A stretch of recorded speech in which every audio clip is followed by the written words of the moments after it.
that you can see me, you can hear me. So basically, today we're talking about exploratory testing, guys. What I need you to do a lot today is to take notes, is to actually write things down yourself. I will still send you my notes. As you can see, I've got some notes. I didn't do presentation slides for you this week.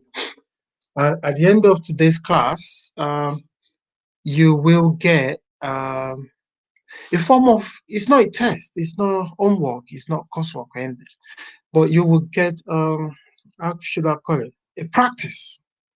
I'll ask you to do some practice on your own, and I'll ask that you email me what you've done or whatever you do, so I can have a look at it and we can further the conversation from there. The topic we're talking about today is exploratory testing.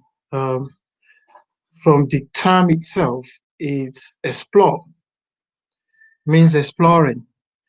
Most of the time we turn up on projects, location, and we realize that there are no documentation at all. Nothing has been written down. The requirements of the application we're going to test resides in the brains and heads of so many people scattered all over the office space. So in that kind of situation, you face a dilemma.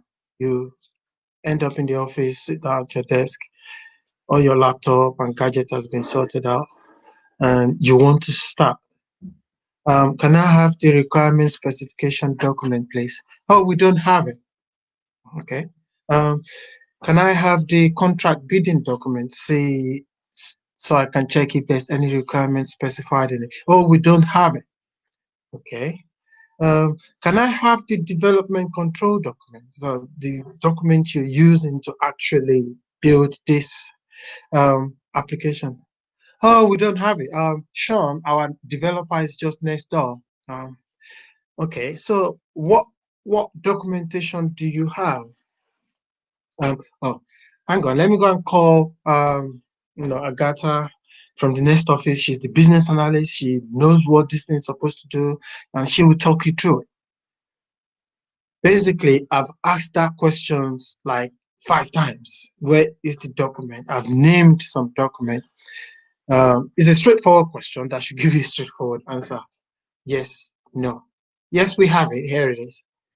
No, we don't have it. But a lot of times you don't even get any of those kind of responses. So you're faced with a situation where there's nothing to go on and you need to test this because that's why you're there. So that's what we'll be talking about today, how to deal with that, what to do, how to go about it. But before we go into that, I want to talk you through something else. Now, I need everybody to try and check on developsense.com. That's a website of one of my mentors in testing. Excuse me, Michael Bolton. Somewhere on that website, there is an article about thinking. If you can find it, go and look for it. If I see it as well, I'll put you on the group message board. Basically, before you can attempt to start testing anything, you need to have a basic understanding of what it does. Now, most of the time, there is no document to tell you what it does. So your understanding has to come from somewhere. Now, there are so many places, so many ways you can find out what an application or a system does, because there's no document to tell you officially. And I would explore a few of them with you. And this is very key, it's very critical to getting the exploratory testing right. Like I always say to people, the question for me is not whether we're doing it right. The question for me is, are we doing it right the right way? It's one thing for you to do the right thing, but you can go about it the wrong way. And some people will tell you, Yeah, I got your message, but the way you went about it is just ridiculous, man. That happens a lot. The website is called developsense.com. Developsense.com. I'll type it up for you.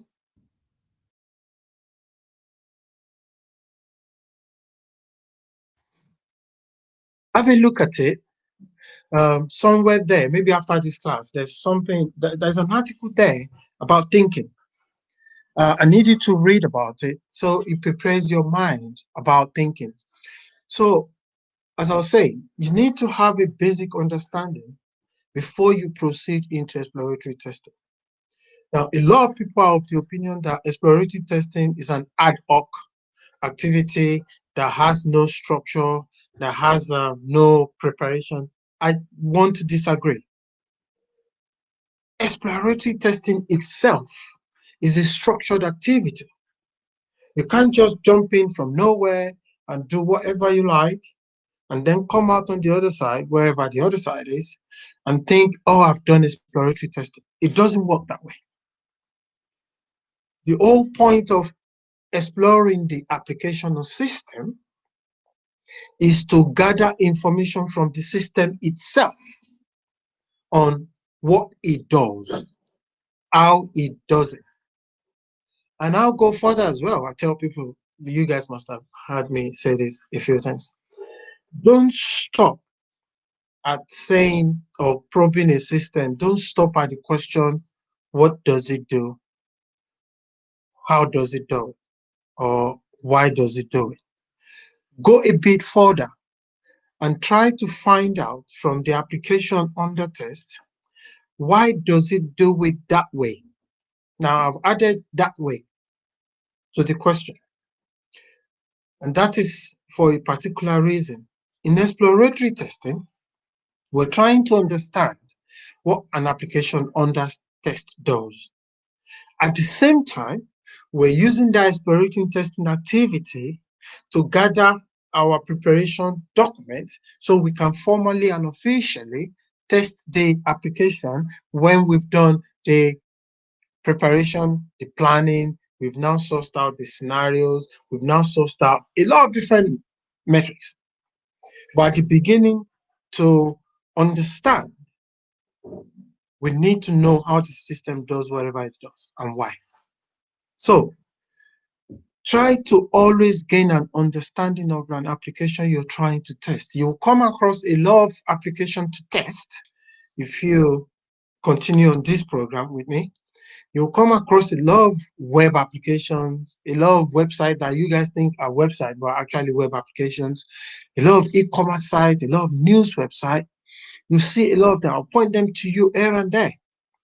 Go and test them. Before you jump in and, I'm going to do this, remember, you need to, first of all, gain an understanding of what they do. So how do you do it? So let's explore a few options you've got. In testing, I tell everyone, it is never a crime if you don't know something, but it is a crime if you don't ask from those who know. I don't expect you to know everything. I don't know everything.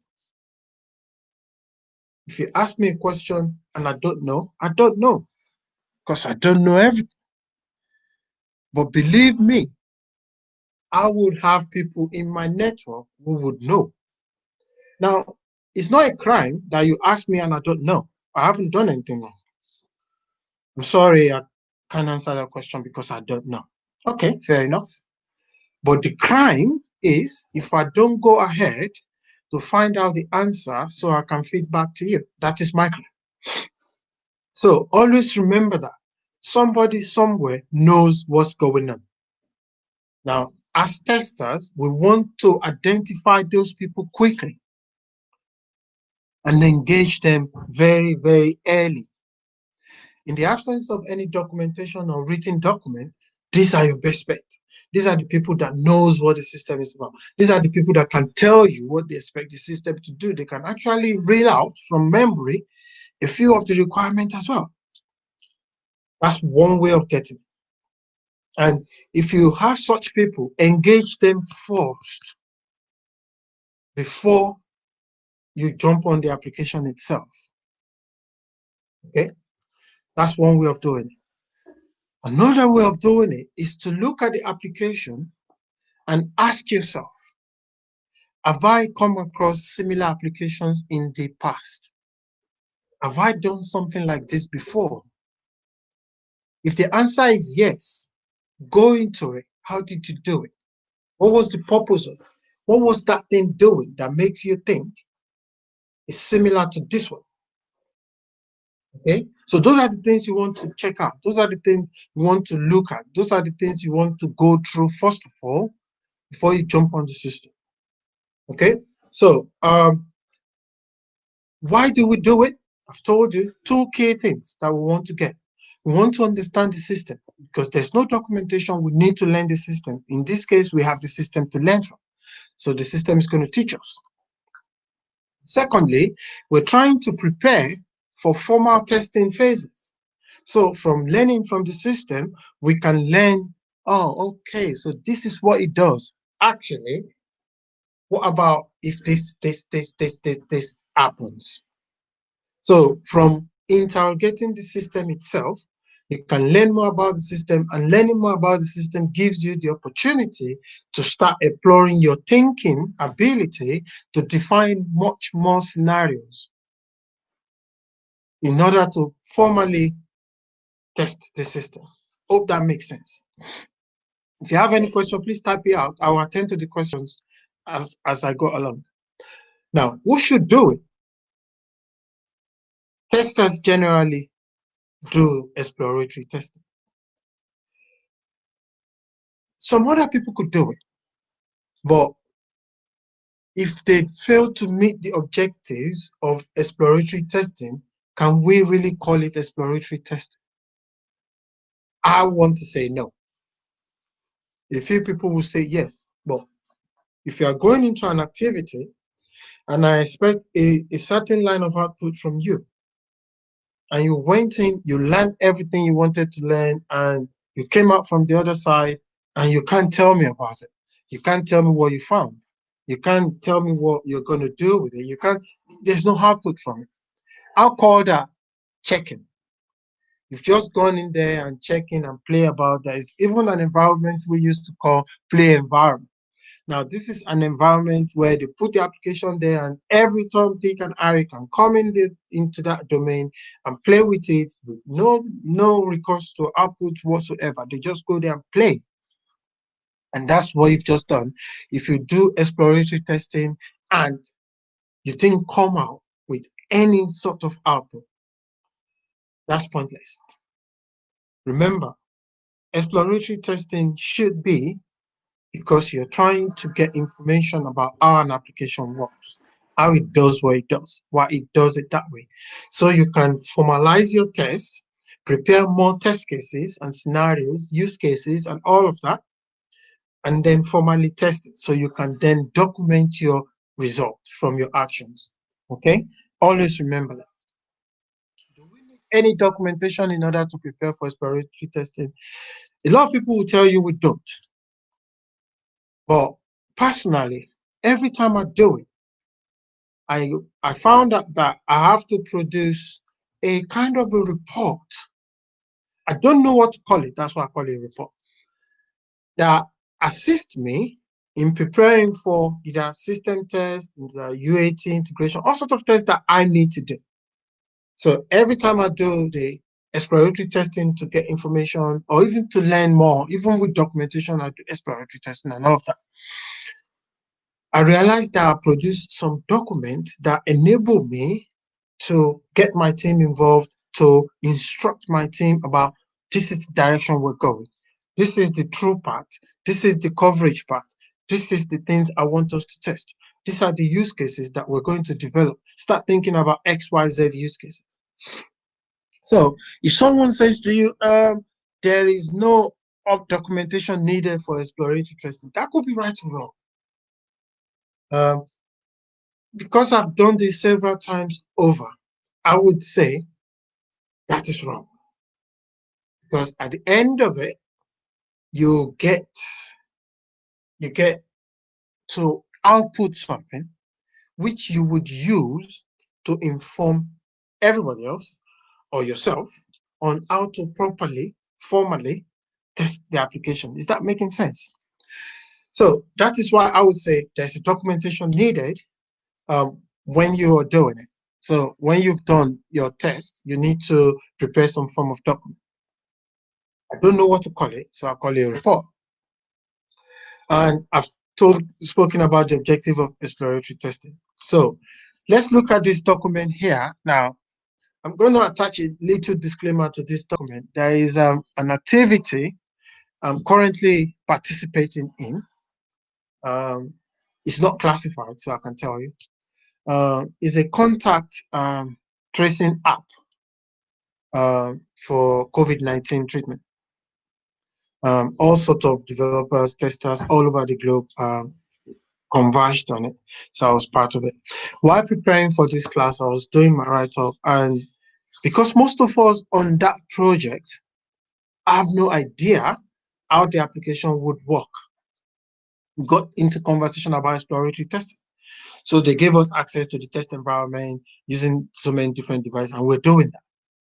And then this document came up, and it came up at the perfect time that I am using it to show you how we do exploratory testing on a project where we know nothing about what the tool or the application does.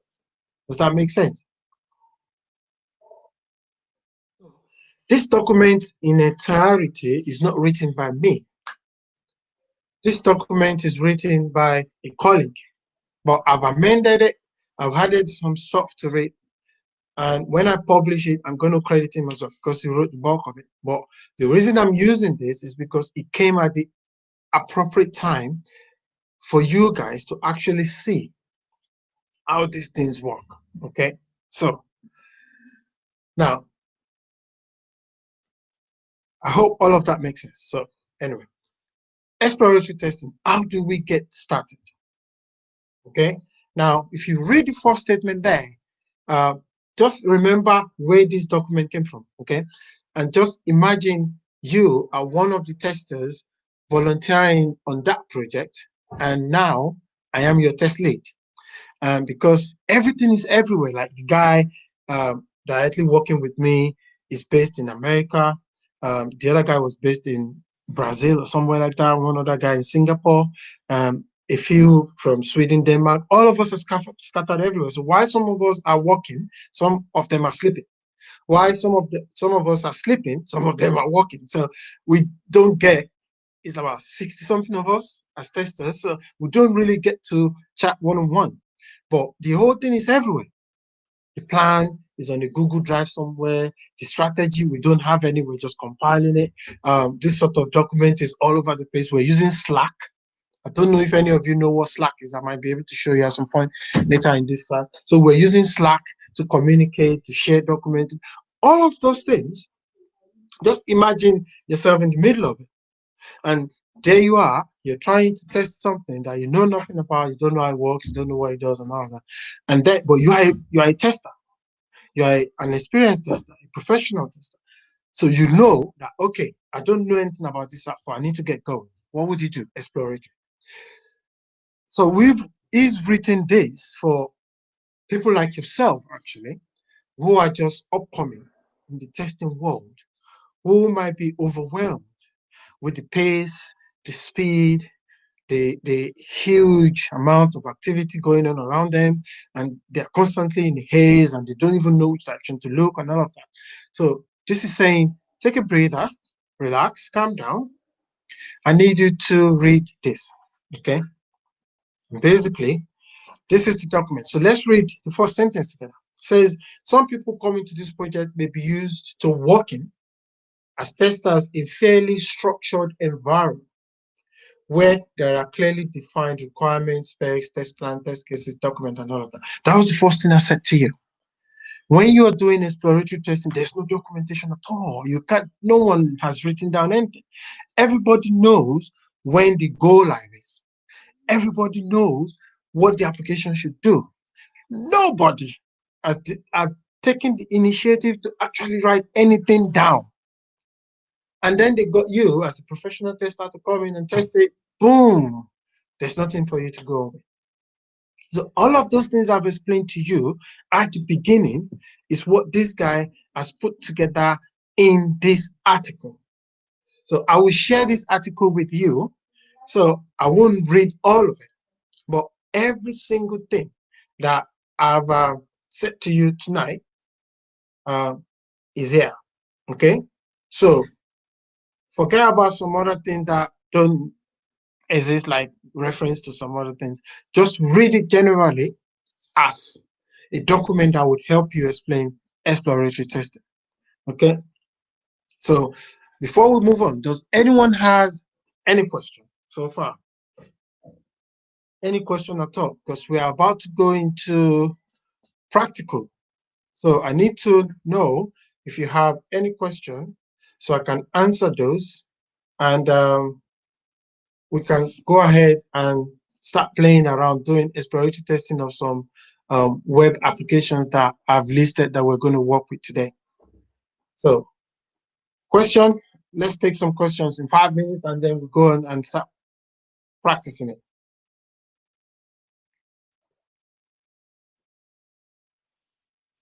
I can see a few people typing.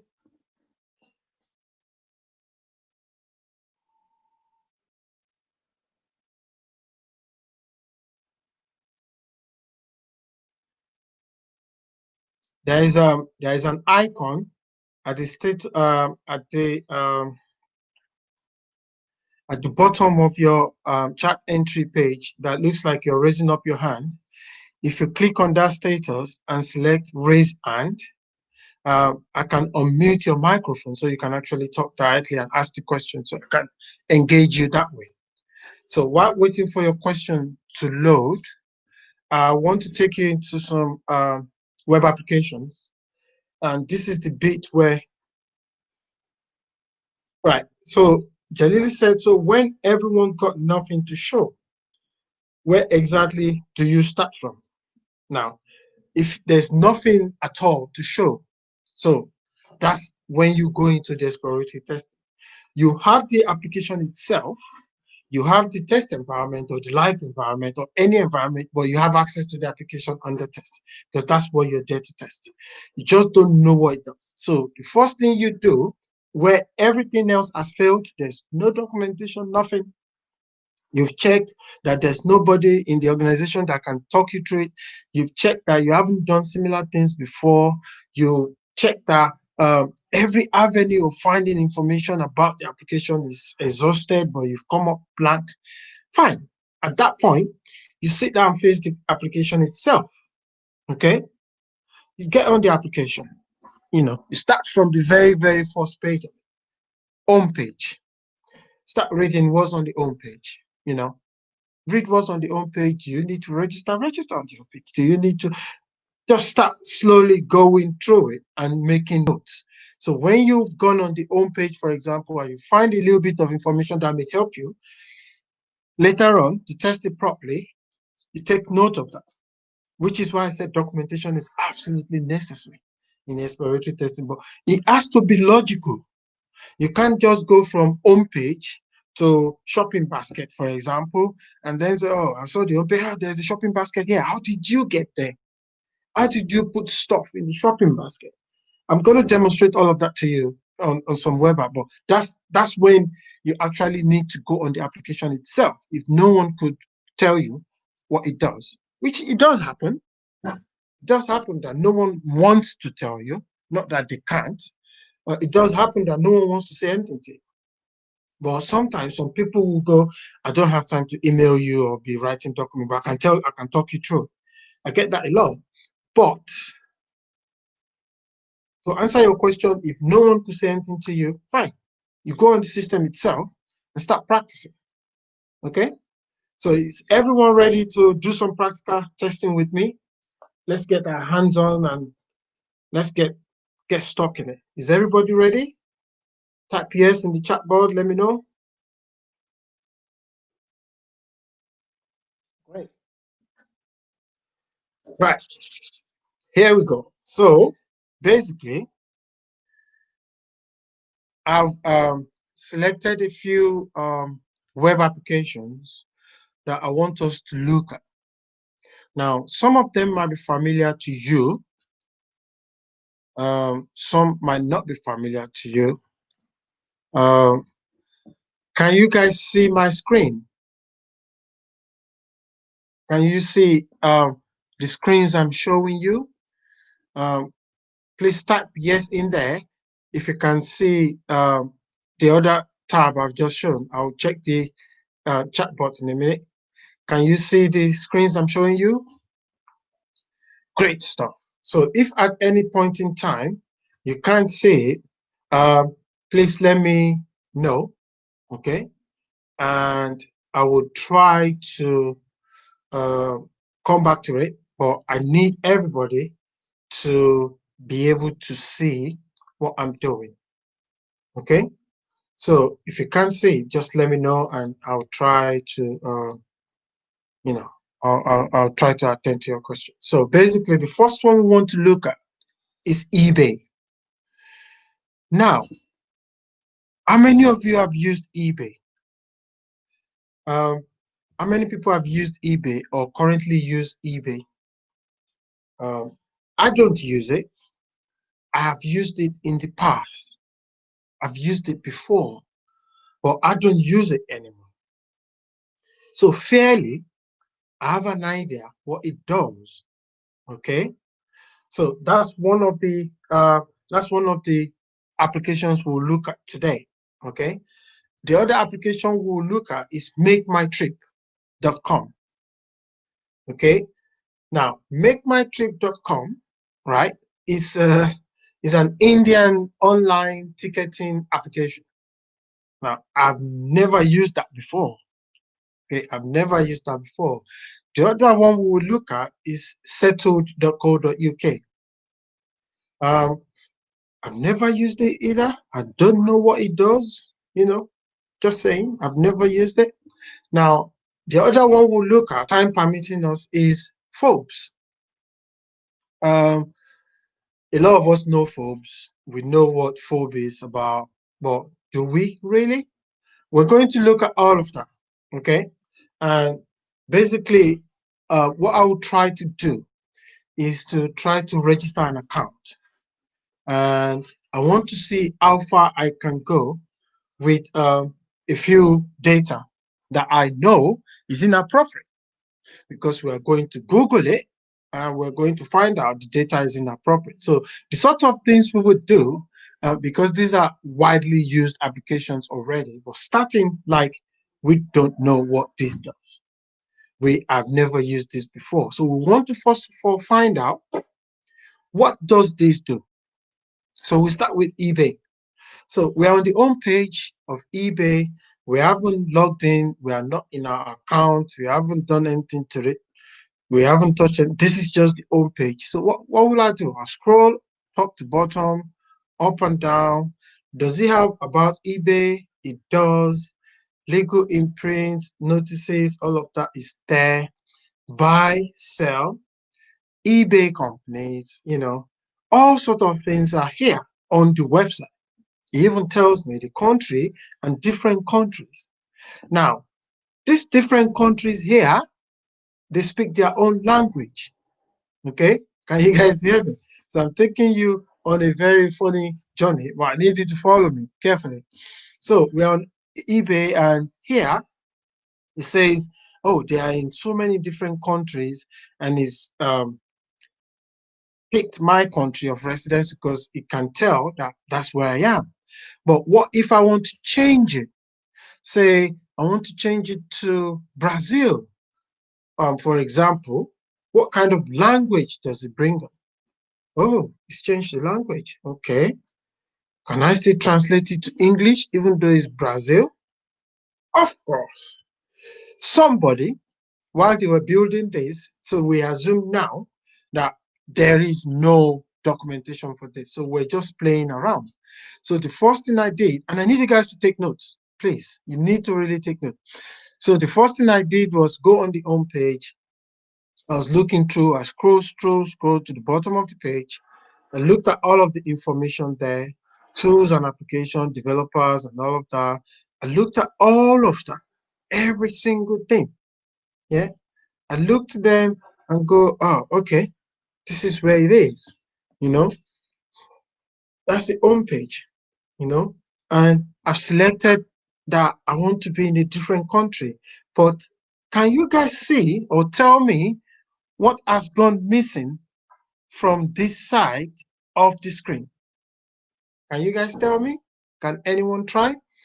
Where I chose the bottom of the page without giving away too much. What has gone missing?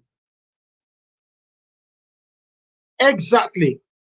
Remember we clicked on an icon here. We clicked on an icon here to select the country we want to be in.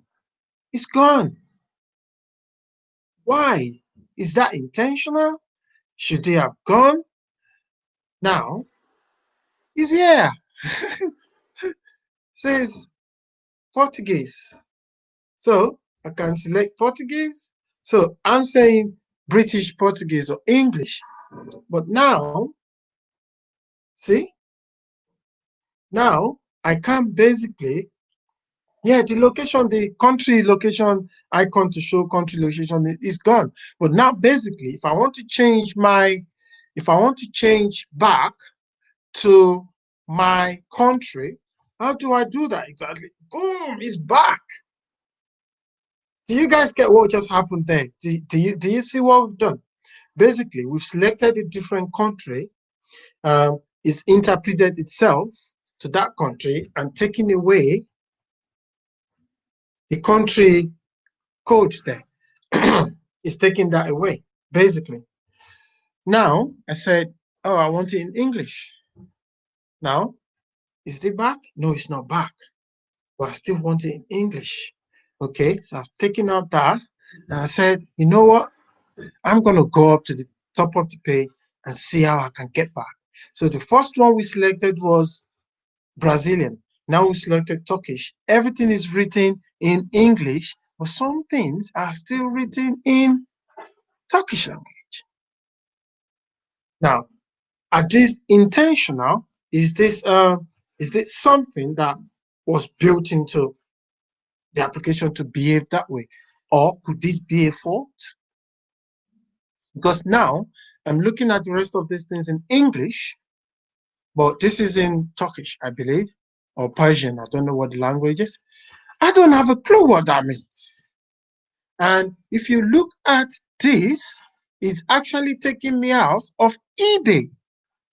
It's put me in a different website. How many of you noticed that at the beginning that we are no longer looking at eBay? We are not looking at something else, something entirely different. How did they tell me that's going to happen?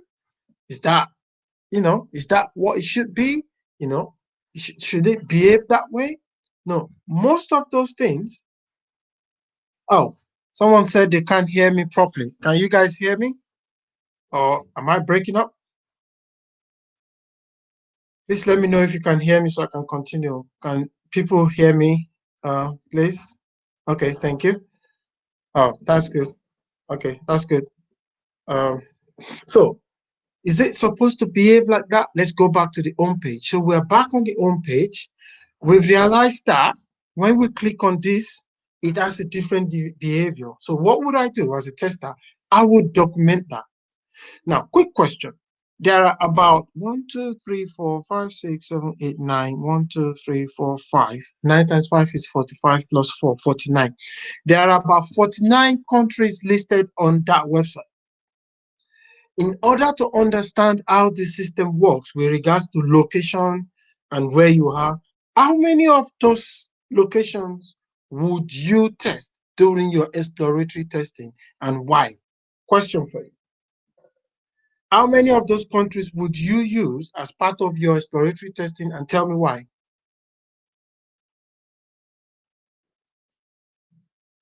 If you put your hands up, I can unlock your microphone so you can talk instead of typing because we're recording it and I want everybody to hear you. So if you don't want to type, if you want to talk, just put your hands up and I'll unlock your microphone so you can talk. Why would you use all the countries? Why would you use all the countries? Why would you use all the countries? Why? What would you be giving yourself if you use all 49 countries in your exploratory testing? Okay. Sean said all the countries, as it is important to be able to see how the web app behaves since there are no documentation. I agree. I also disagree. Sean said, because there are no documentation provided as specification, I agree. I also disagree. Who else wants to chip in? If you say all the countries, why? Why would you want to use all the countries? Why would you? How many countries would you use in your exploratory testing, and why? I just want to know. Is it one line? Tell me how many, and then why you would use that number. Let's go from there. So we're back here. We have 49. We have 49 countries here. We're doing exploratory testing because there's no documentation on how it should behave and stuff like that. So we need to do the test in such a way that it would, yeah. So a lot of people say, I've got three responses that says I would use all the countries, but focus more on the countries that take me out of eBay page. Okay. Now, none of you is wrong. Okay. None of you is wrong. Absolutely not. None of you is right either. Confusing? Let me break it down for you. So basically, you're trying to learn how the system works. So we are doing exploratory testing now to see what sort of behavior this gives us. The first time I clicked on it, I see that it's appended the country initial to eBay. Okay, so that is one test case. That if you switch nationality, it will append it to eBay. So if you go to Poland, for example, it might be pl.ebay.com. If you go to the Philippines, it might be ph.ebay.com. That's one behavior. I would do what? I would write that down. Okay. And then I'll click on another country. I'll go back to the home page because it has to be from the home page. I'll go back to the home page and select another one. Oh, this one didn't change it at all. This one just says ebay.com. Okay, so I'll write that down. That's another behavior. That's two behaviors. And then I'll go back and pick another one. I'll go back to the home page. Remember, it has to be structured. Don't just fly from one place to another. You need to know how you go from the page to another page. It has to be structured. Okay. So I'll go to another page. I'll take another. I've done two now. So I've taken Brazil. Brazil is in which continent? South America. I've taken Sweden. Sweden is in which continent? Europe. Oh, let's see. Let's see if they've got any African countries there. I can't see any. I wear glasses. Please tell me if you can see any, because I can't see any. Which other country might be there? There's a lot of European countries, Asian countries. Yeah. Turkey. Boom. Let's pick Turkey. Yeah. This is a different behavior. This is taking me to a different URL link entirely. What would I do? Another test case has just come up. I've got three. Now, I've used African, Latin American, I've used European. I will probably use about 5 countries. Now, the 5 countries will be split to cover the whole world. Remember our last class, equivalent partitioning. Remember that test technique, equivalent partitioning. I don't have to do all 49 countries, but I can split them up according to geographical location. I can say, you know what, I'll bunch up these European countries. Now, European countries have shown me two different behaviors. So I would document that to say European countries will probably give me two different behaviors. Asian countries, this is the response. Latin American countries, this is the response. American, this is the response. So I can bunch them together to say, right, all of these guys doesn't change the URL, the address of the app. These guys will substitute it for something else. Those guys will just append the country code to the URL. So it's still the same URL, like Chile will be ch.ebay.com, Argentina might be arg. Whatever. Now, what have I done? I've saved myself a lot of time. Instead of wasting time trying out, exploring 49 countries, what have I done? I've bunched them together and grouped them into like 7. How many continents do we have? 7? Now, that is me using my experience to do the exploratory testing. That is you trying to do all your testing as part of your exploratory test. Remember the objective we set at the beginning. Your exploratory testing exercise is for you to find out what the application does, how it does it. See what you can learn from the application itself. This is not the testing itself. Does that make sense, anyone? You see, it gets interesting as we go. So we find out that on the home page of eBay, you can switch countries. Some countries, like say Israel, it just says il.ebay.com. Okay, we've noted that behavior. We know that behavior exists, so that's not new. Let's say Dominican Republic. Dominican Republic be the same thing. So we go back to the home page. So we know that now we've documented 3 different responses. Now, because no one has told us anything, right? We would assume all those responses to be correct. So our test cases will feature that when you launch the application at the home page, click on this country, and this should happen. If you click on that country, this should happen. So I'm writing my test script as I go, but I'm not writing it at that point because I'm trying to learn from the application what it does. And that is one function on this application, because the application itself is full of functions. Remember what we talked about functions? Functional. So anything I can click on here, basket, notification, product listing,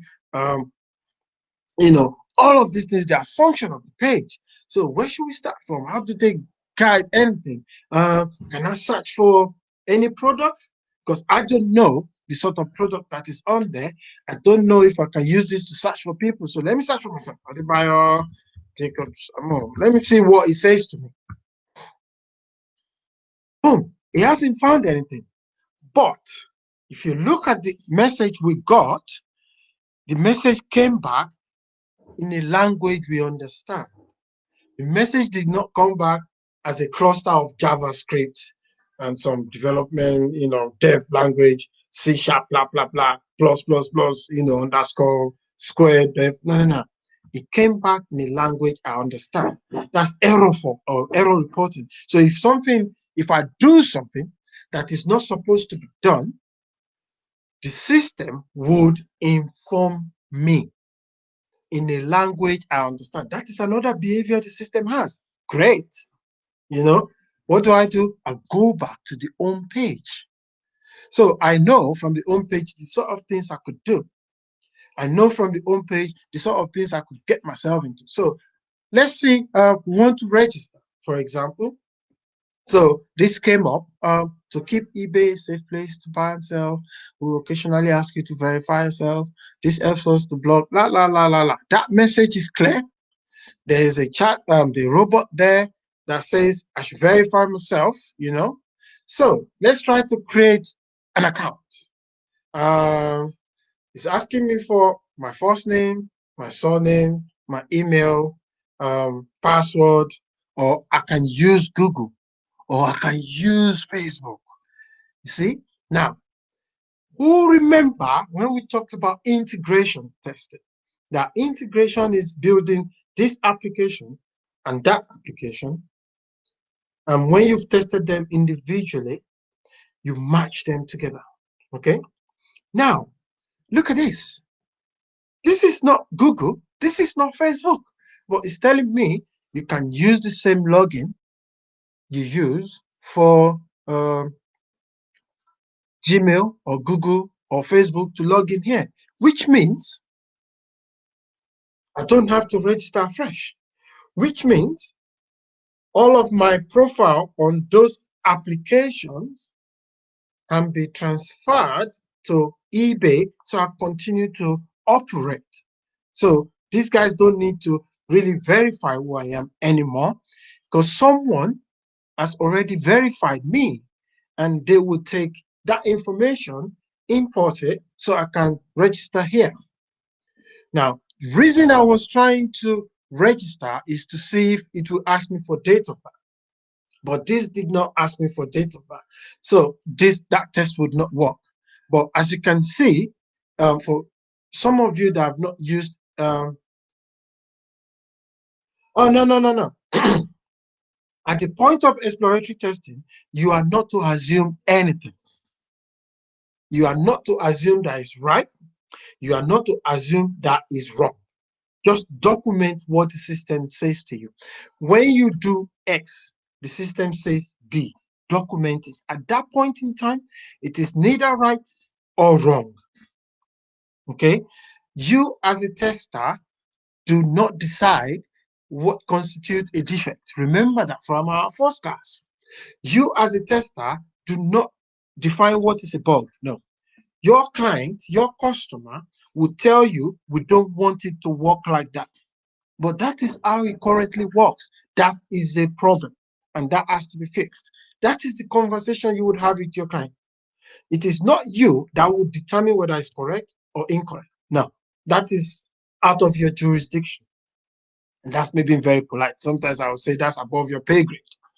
That's what they tell me most of the time. So you don't have to assume anything. Basically, you're doing something. When you've done it, you get a certain response from the system. At that point in time, it is neither right or wrong, but that is what happened. So when we write a test script, for example, and I'll show you an example of test scripts in our substituent classes, in my post on the group and all that.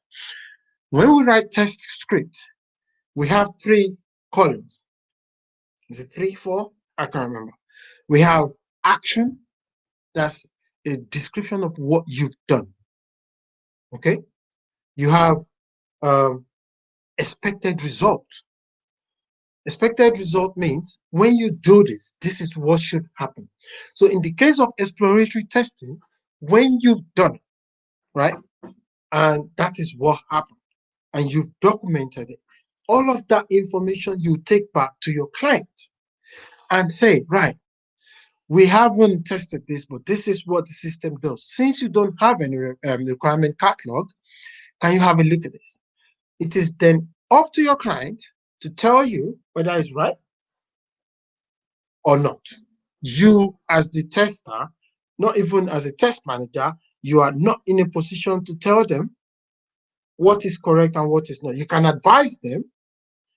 You can advise them, for example, that, oh, based on similar applications, you think this is how it should work. Okay, I hope that answers your question, Obina. So we've looked at this functionality.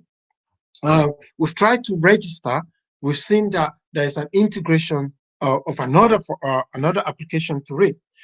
Now, since we don't have any documentation, basically, for every single thing you do on this website, while you are trying to do exploratory testing, start from the home page. So when you start from the home page, you document how you get to that place.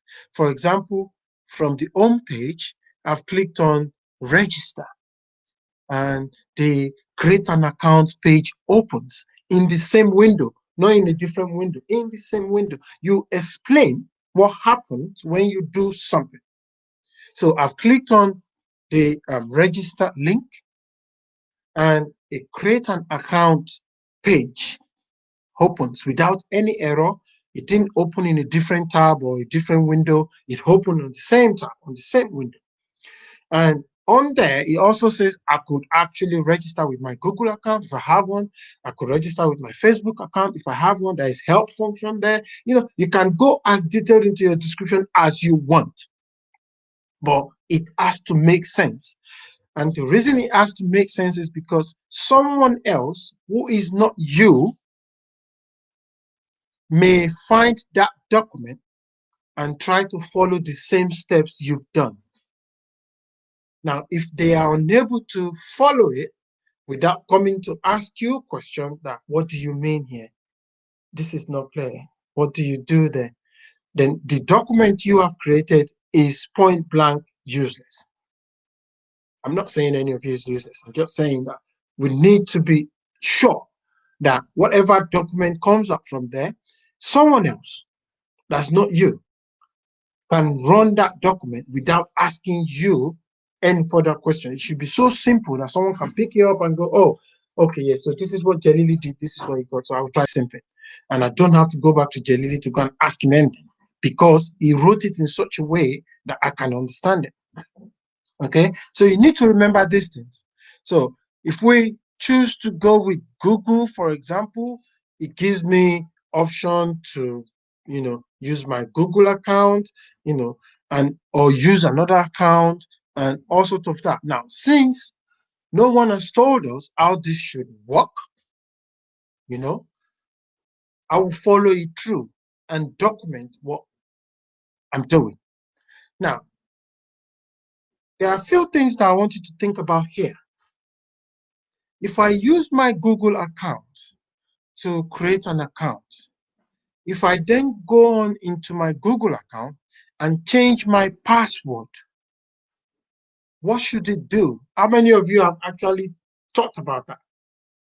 That if you use a different account to create a profile on another product, does that change if you change your password somewhere else? How is it supposed to behave? We don't know. Do we make assumptions? No. What should we do? As soon as I create that account, I'll go and change my password in Google and then come back here and see if it logs me in with the old password. I don't know what should happen. I will just document what happens. I don't think it's right or wrong, but this is what happened when I tried. Now, if you don't do it, the conversation you would have with whoever you're reporting to will be, I think if you do this, you will probably get that. That is not our language as testers. No, that is never our language. Our language as testers is, if you do it that way, this is what you will get. And that is not based on assumption. That is because you have done it several times over. And every single time you do it, you get that thing that you're saying would happen. That is you providing assurance. Who remember the other side of testing, or what other people call testing? Quality assurance. That is you saying to them, if you do this 1 million times, A, you will always get B 1 million times. Pfizer said, are there types of exploratory testing? No. Exploratory testing is exploratory testing, but you can do exploratory testing on so many different applications. It's not limited to e-commerce website. It's not limited to website only. It's not limited to softwares. You can do exploratory testing on manual. You can do exploratory testing on TV. I'll give you an example. When the flat screen TV first came out years ago, and I bought my first flat screen TV. I wanted to set it up. Usually, you do fine tuning to set up the channels. I didn't have to do any of that. I just plugged something, plugged the other thing to the internet, and I plugged the other thing into the internet, connect both of them by router, boom. I just saw the channels appear. I didn't have to fine tune anything. Back in the days, you have to sit down there, you have to search for analog channels, you have to search for digital channels. No. So that's me exploring. What does it do? How does it do? I don't know. The manual didn't tell me how to set it up. The manual just come with your TV is there, it's ready. This is the remote. You can do whatever you like. And I did. Eventually, I found out. So subsequently, when I got newer versions of the TV, I know exactly how it should be. Another example, any of you that use the first generation of iPhones, you know how long and hard and difficult it is to update your iPhone, to sync your data between your iPhone and your laptop. Or when you change your iPhones from old to new one, you know how long it takes you to copy all your data from the old one to the new one, to set up the new one without losing data. You know how complicated, how laborious that is. Now, what do? If you get a new iPhone, you put the old iPhone beside the new iPhone, they transfer the information from one to another. You don't have to do anything. But most of us didn't know. So we have to, the phone itself will tell you, if you have your old iPhone around here, if you put them side by side, as long as they are connected on the same Wi-Fi, you don't have to do anything. You just copy the information across. The application tells me that. So I now know. So when I see someone else trying to migrate their data from iPhone 6, for example, to iPhone 11 or 10, I say, you don't have to worry yourself. Just connect both of them to the same Wi-Fi and the job will be done by itself. So exploratory testing is exploratory testing, but you can do it on all sort of system, all sort of application. Is still the same thing. The concept remains the same. The objective remains the same. The output remains the same. Everything you're doing remains the same. Okay. I hope that answers your question. So let's leave eBay for now. Let's go to another one. Right. So this one says settled.co.uk. I don't know what it does. So we are just on the home page. Let's scroll around, see what we can find. Oh, it says how it works. There you go.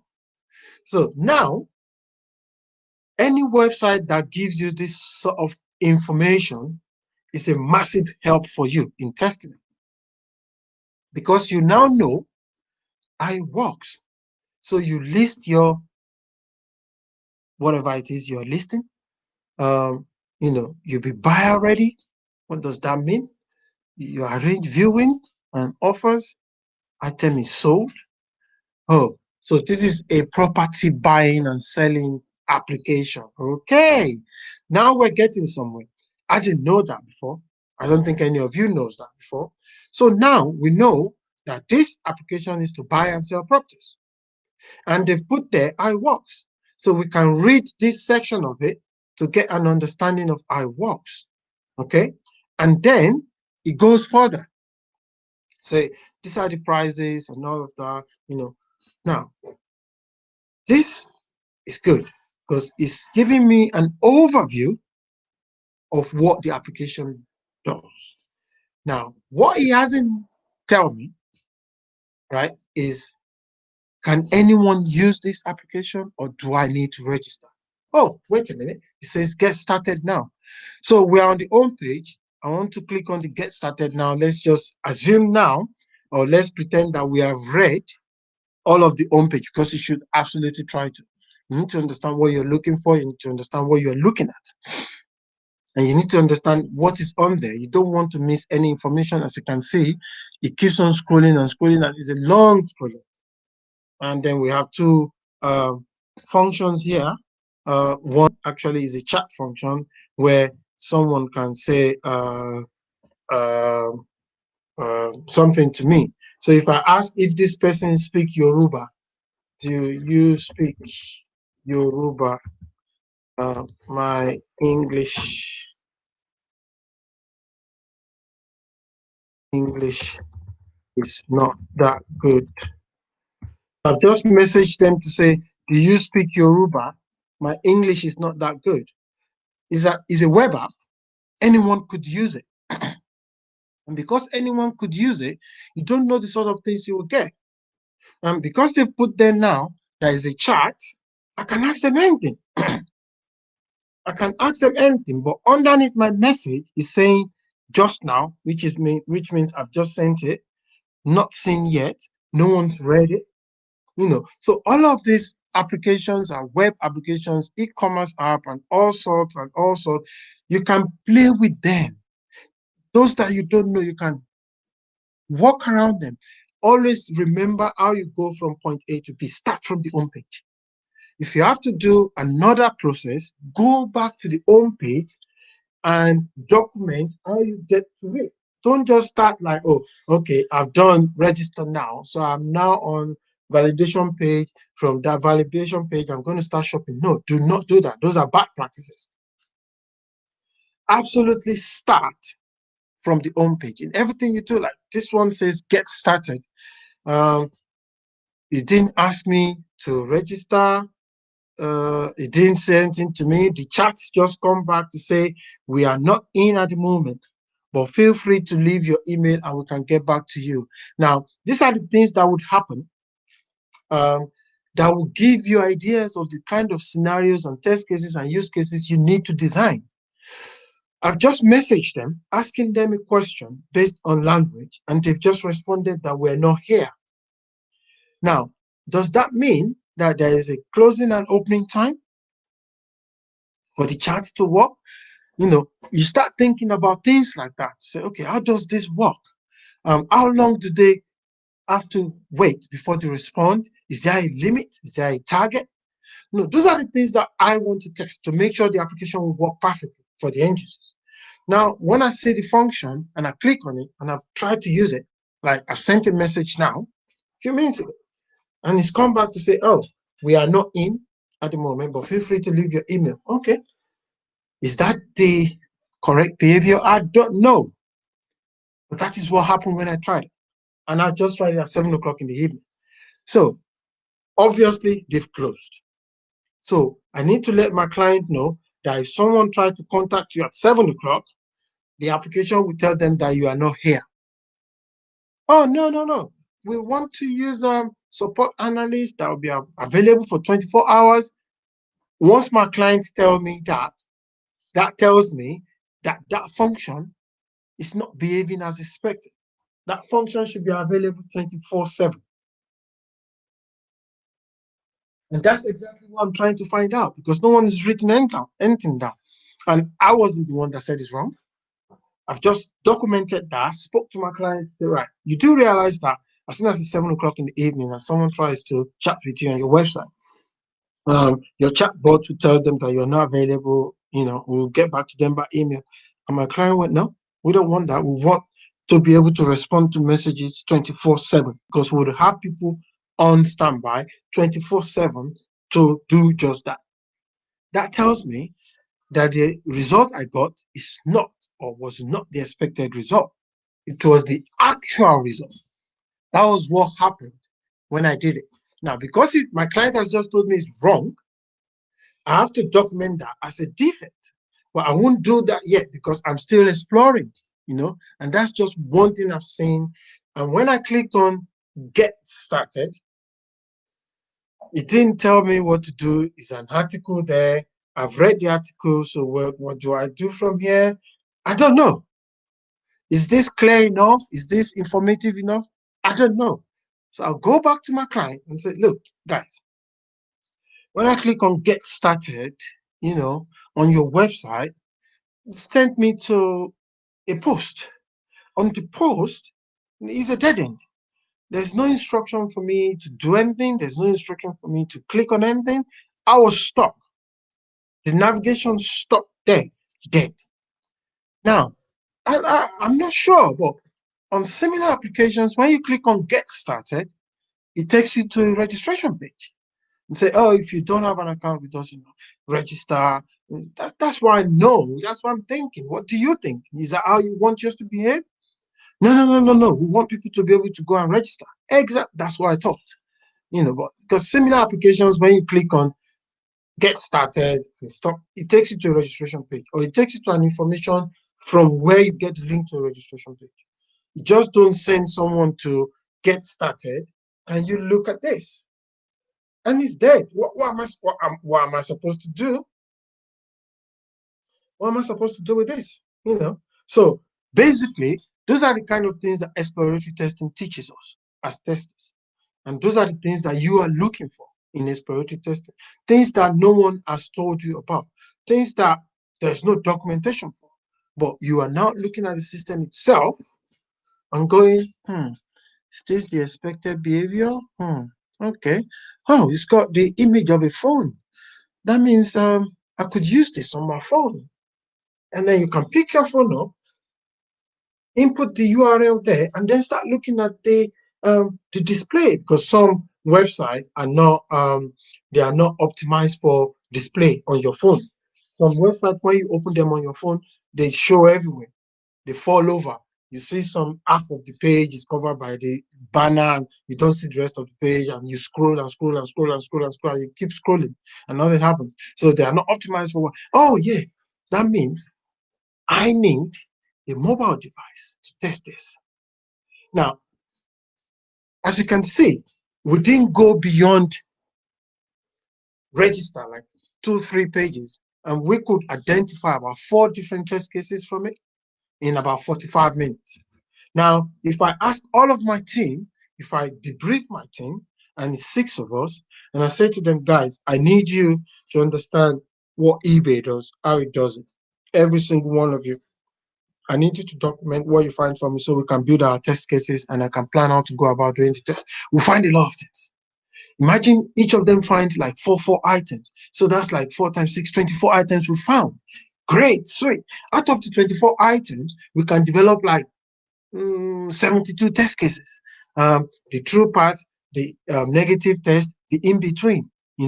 Someone goes to the market to buy something and they come back home. Fine, true part. Someone goes to the market and they don't come back home. They disappeared. Another part. Oh, someone goes to the market, but they came back, they didn't buy anything. That's another option as well. Oh, someone goes to the market, they bought something and sent it home and then went somewhere else.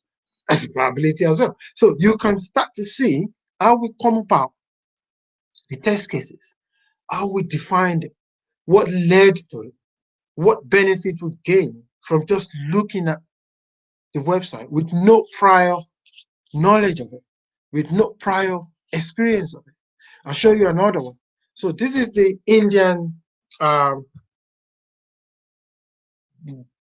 trip booking application and stuff like that. So this is their home page. So on the home page, there's a lot going on here, a lot. So this is a tester's delight because you can actually see a lot of things you can click on. You can see a lot of icons there that you can click on.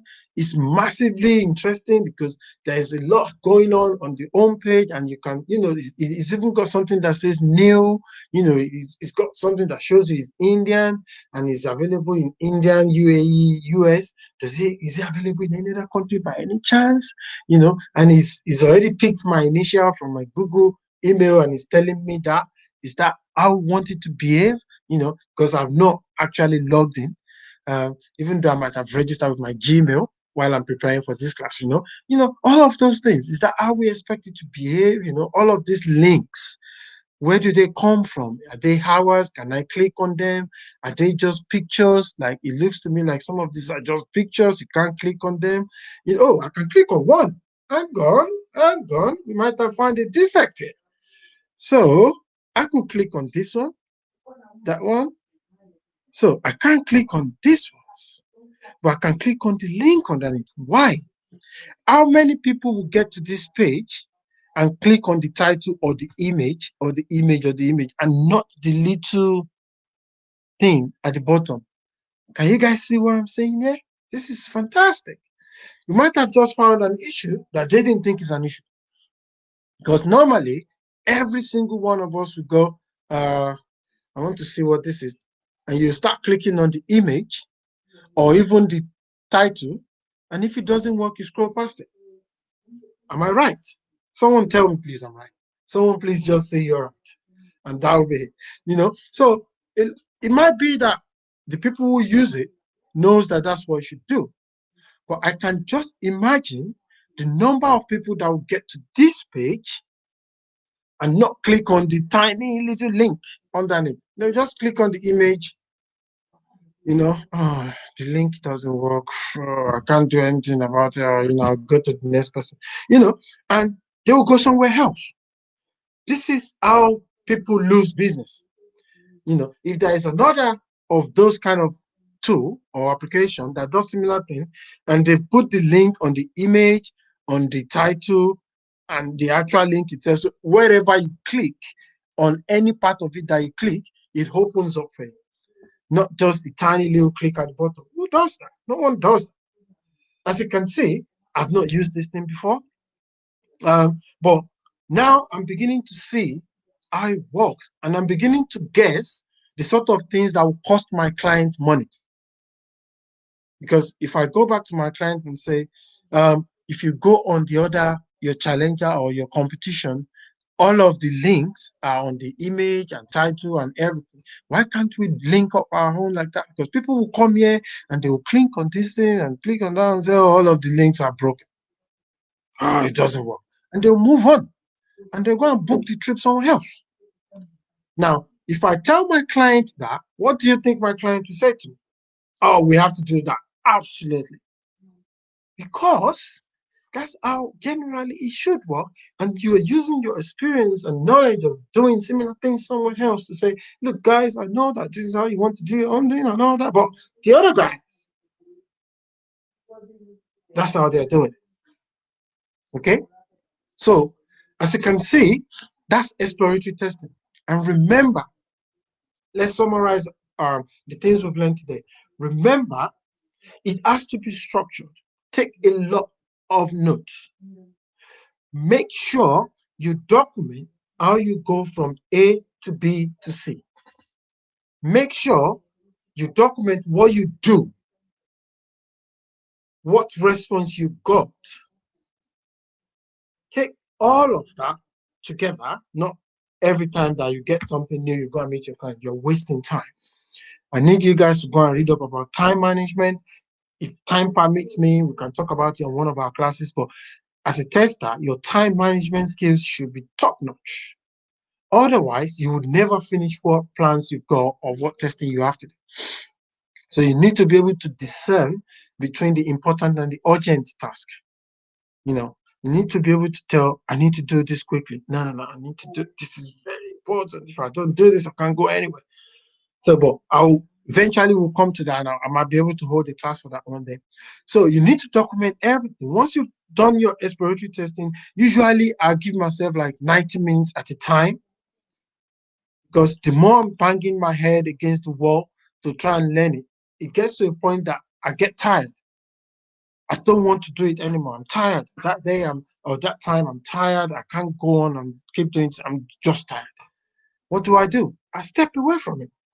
I'll collate everything I found. That is the new documentation now for the application. I'll take that to my client, book a sit down with my client, and tell them, walk them through everything I found with a pen. If they say, yeah, that's what we expect, that's what the expected result should be. That's not what we're expecting. That's wrong. This is not the expected result.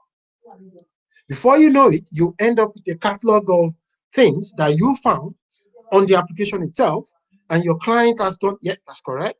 No, that's wrong. Yes, that's correct.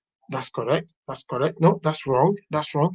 And what have you done? You've created a catalog out of it, a requirement catalog. So you know for a fact that this is how it should work. And that is you doing exploratory testing. And that is how it should be done. And that's how it's done. Okay? Questions? Who's got questions? Any question? Any question far away? While you are thinking of the questions you're going to ask me, I need every single one of you to go on this website. It is not ready yet. As you can see, it's not even ready. So as you can see, it's just been done. So with the fact that it's not ready, I need you to go on this website and play around with it and identify one thing that I think is wrong, and keep this thing, because I will ask you to share what you find at our next class. Okay? Did you guys see the website I showed you, or should I type the name out for you? So you need to try and practice. You could use any of this website that we've played with tonight. Just go on there, pick a function. You can use your bank.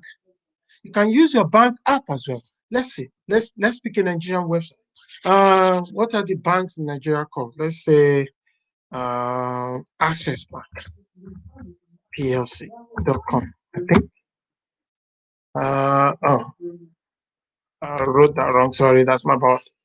plc.com.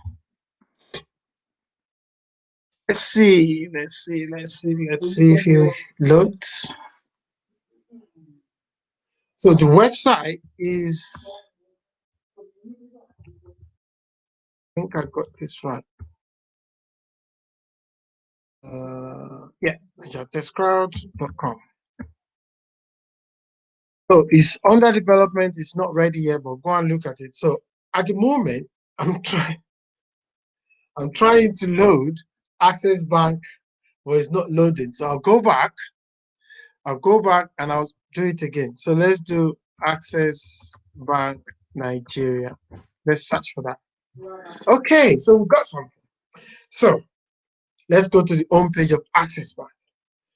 So this is a bank, right? This is a bank application. And most of you in Nigeria will know this bank. The website I sent to you, I just need you to play around on it. Tell me if you find something.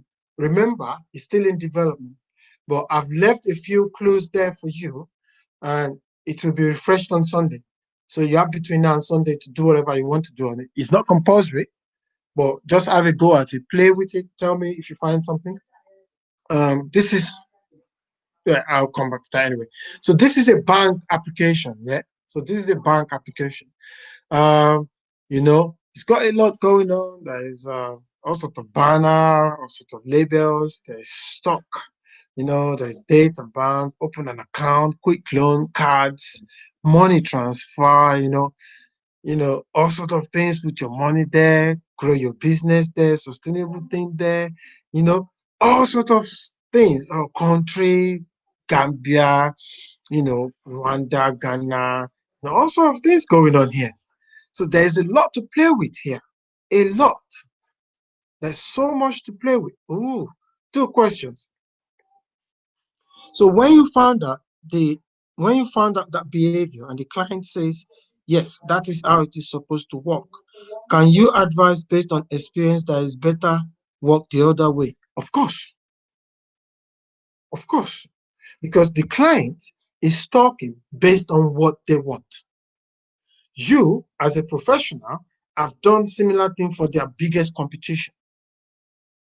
Okay, and you know how it's done, and customers want less click, less sitting on the system. People don't even want to do anything on any application these days. They just want to swipe right and left.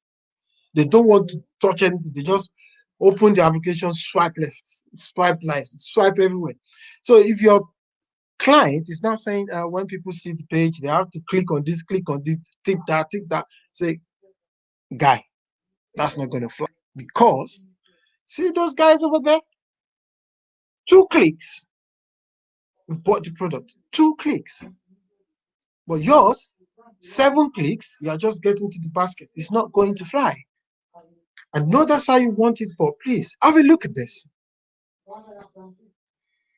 It's a conversation you should have with your client, because if you build it and no one uses it, what's the point? I hope that answers your question. Obina says, do we always have to do exploratory testing at the beginning of a project, or is it only necessary when we do not have access to requirement documentation? The answer is yes and no.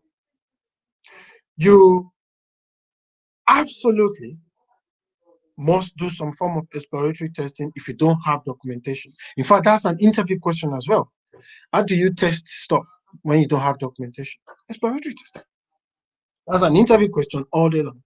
So you must do that if you don't have any documentation. But even if you have documentation and you've written your documentation and all of that, sometimes I still do exploratory testing, because what I've written down is based on what I think, what everyone thinks the system should do. But I want to find out what the system can teach me or tell me or inform me about how it does what it does. So I can begin to shape my knowledge of the application myself.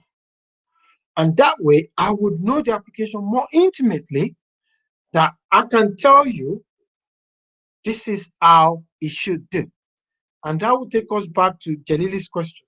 You need to try and get to the point where, by any means, experience, a lot of exploratory testing, documentation reading, you've done similar things here and there, anything. You need to get to the point where You can look at the function and go, the way this is currently set up, it is not going to fly. How do I know that? You see these applications and you reel off 10 applications that do similar things. They do it 2 seconds later, you've registered. How many of you notice that most applications these days, their registration form is like a form of 3 fields: name, email, number, register. Back in the days, 3 pages, you've not registered it. They have to ask you all sort of information. Go and bring your grandparent, go and bring your grandfather, go and bring your king in your village. They ask you all sort of information years ago. Now, who's got time for that? Nobody. And the improvement came over time because people, exactly. Mobile confirmation, But when you are putting your data in to register, you input minimal data now compared to years ago. I remember when I first registered for, what was it now? When we first registered for Facebook in 2007 or whatever, we put in more than they're asking us, they're asking for now. I remember when I registered with LinkedIn as well. But now they give you a field, the other field, a mobile number. Because exactly, Yahoo registration, Jesus Christ. You have to put in pages and pages and pages, and with our network connection in Nigeria back then as well, it takes weeks. It should take you 2 seconds. In fact, it should take you no second. Like eBay right now, eBay was saying, use your Google. My profile is already set up on Google. I can just click, I'm registered, go. If my client is trying to do similar things that will take me 5 minutes to do, it's not going to fly. Nobody would use it. These days, people don't want stress. They don't want to do. So those are the things you get from the application itself. And those are the things you pass on to your client as your comment. You are not telling them that the way they built the application is wrong. You are not telling them the way they built it is right. You're just saying, based on your experience, which is why they came to you in the first place, based on your knowledge and experience, this is not going to work the way you set it up. Okay? So good. Any other question? So while you guys are typing your question, I have a friend of mine that teaches software automation. I want to introduce him to you guys. So he's going to teach one of our classes. I'm still trying to exactly having to register all the time. Remember, don't write your password down. Don't use your date of birth as password. Don't use your first name. Don't use your children's name. Okay, use random things. How random can it be before I forget it? I remember when I was in uni, and one of my coursework was to develop something, and we need to put the password in. The reason I never go back to update that thing was because I forgot my password. The password I put there was a paragraph. Was a paragraph in an article I read. I can't. So all of these things, we need to remember that, look, we're simplifying these things. Nowadays, back then, you have to type in password to log into iPhone. Now, look at it, it's open. Touch it, it's open. We don't put in any of those things anymore. So if you are now building a system now that will now say, what's your state of origin? What's your local government of origin? What is your state of residence? What is your I remember when I launched my company's website 3 years ago, the first registration form I put, the developer looked at me and smiled. Said, Tipo, this is not going to work. This is not going to work because it's just too long. No one will use this. Seriously, we struggled. The moment we change it to like half a page, people were registering in thousands in a day. Password recovery icon, of course. Password recovery icon will help. But most of the systems that I've worked on these days that I'm testing, they are very temperamental. When you start changing your password regularly, they lock you up. They lock you out, rather. They don't like that. Why do you keep changing your password all the time? So if you keep saying forgotten password, something is wrong. But how many passwords do we expect people to actually remember? And we can't write them down. Now we have help from our browsers. The browser will remember, that this browser will remember, that browser will remember. That comes with its own set of challenges. If someone nicks your laptop, it's gone. So, but let's not deviate. So remember why you're doing what you're doing. Okay. Also, remember that nothing is right or wrong. What you saw is different from being right or wrong. It is what you saw when you did something. You have to document this thing in a simple format. I'll show you how to document it in some of our next classes because that's absolutely important. And these are the things that we do in exploratory testing. Is a huge part of testing because most often than not, you turn up somewhere to do your job and there are no documents for you to see.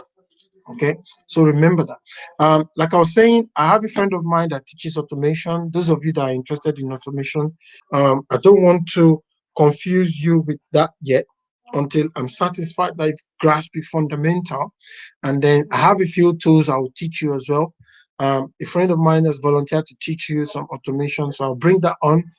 Look out for the invite, please. And I hope that as many of you will go on to be certified. We'll talk about that later as testers. The website I gave you last is the platform where we will start testing live projects. Um, at the moment, I have two projects that they've given us to test. Not me, you guys, when you're ready. So I've got two projects queuing up, waiting for you guys to be ready. Um, and it's come with a very handsome budget as well. So everybody have to roll their sleeves up and get into it. But our platform is not ready. I'm also trying to get some authority on the platform. I'm trying to get some certification badges and stamps on it. So that is for me to do. I'm preparing this for you guys to know. But I want to get as many of you to become professional testers, and we will work it together, and we will do it, and we won't give up on it, regardless of what the environment or what the economy or what the surrounding or whatever it is. Okay. So thanks for coming to my class as usual. It's been wonderful having the chat with you. My cheeks actually hot because I've been talking. I hope we've learned a few things today. Invite for the next class will be sent out as soon as I can. I'm trying to spend as much time as possible to prepare so I get inform you guys properly, teach you properly. There's no presentation slide today because we absolutely do not need it. I just want us to be hands-on so you can see how it's done, and we've done that. So go ahead and practice at your own time. Pick any website you want to. Pick BBC Sport, for example, or BBC News, CNN News. Pick any of those big websites and start playing with the functions on there. Start playing with the functions, look at how it works. You might find something. Some of these guys will pay good money if you find a problem with their website. You don't know that. You don't know who's going to give you money or something like that. But at the moment, use it to help your knowledge of testing and the processes. You just do. I do it as well, and I've been doing this for years, but I still do it. If you go through my tweet on Twitter, you see sometimes I tweet it out something I found. I might show that to you at some point that I found on BBC Sport website a few years. It was a Champions League table, group stage. They played 3 games each, and on one of them it says one team has played 13 games. That's not possible. How can you play 13 games in a group of 4? But that was an error, and I showed them, and they contacted me. They acknowledged it, and they fixed it. Okay, so these things don't get done, but it's a lot of hard work. Please get stuck into it. Practice an hour there, half an hour there. Practice, learn how to do it, and we'll get into documentation so you know how to properly document your findings because you would need this. You will need all this knowledge to participate in live project testing when that platform is ready, which is going to be this month. So we're going to start utilizing our knowledge, what we've learned, and then we're still going to start building ourselves up. And every single one of you will be involved. Okay. Thanks so much for coming to my class. I'll see you again next time. Remember to leave review for me. Thanks, Jalili. Thanks for your kind word. I'm looking forward to seeing you again. If you have any question at any point in time during the week and you are not on the meetup group, please join us on the meetup group because most communication go there as well. You can email me directly. All of you should have my email by now. Thank you so much, and I'll see you again next time. Have a nice evening and take care of yourself. Good night, all. Bye.